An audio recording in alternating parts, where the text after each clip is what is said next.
وفاة موسى وذكره بعده. قال حدثنا يحيى بن موسى حدثنا عبد الرزاق أخبرنا معمر عن ابن طاووس عن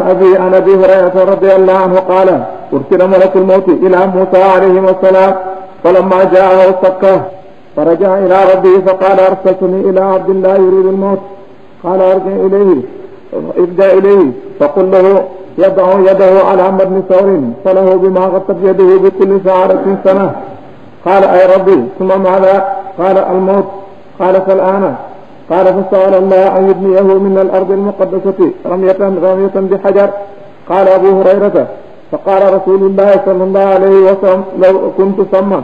لو كنت ثم لأريتكم قبره إلى جانب الطريق فتى الكثيب الأحمر. قال وأخبرنا معمر عن همام حدثنا أبو هريرة عن النبي نحوه.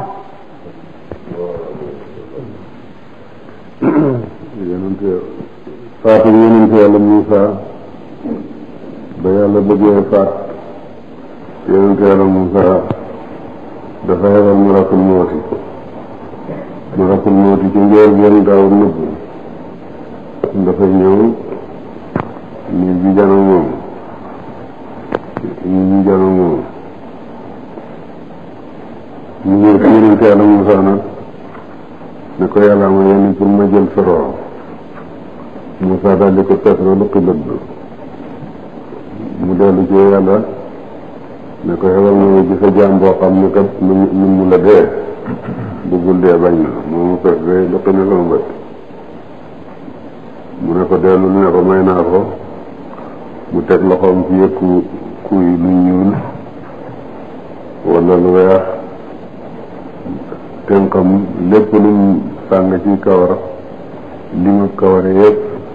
kawar bu ne dana ko dund at sogaree mu ne ko booy gannaaw bu kawar yi jeexee lu ci topp mu ne ko dee mu ne laa budde ci dee mu ne ko bonal ne léegi ñaan nag ne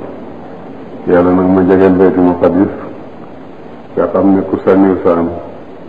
ku taxaw ci sama bàmmeel bi sànniw saam mu àgg ci Bayti Maqdis Yàlla may ko loola mu faatu yonent ne su ma fa teewoon tey moon leen bàmmeelam ba mu nga ca kaw tund ba def ganus bu xonq ga ba léegi barab ba rek mën nañoo xam barab ba rek waaye xamuñ foofu bàmmeelam Muusaa nekk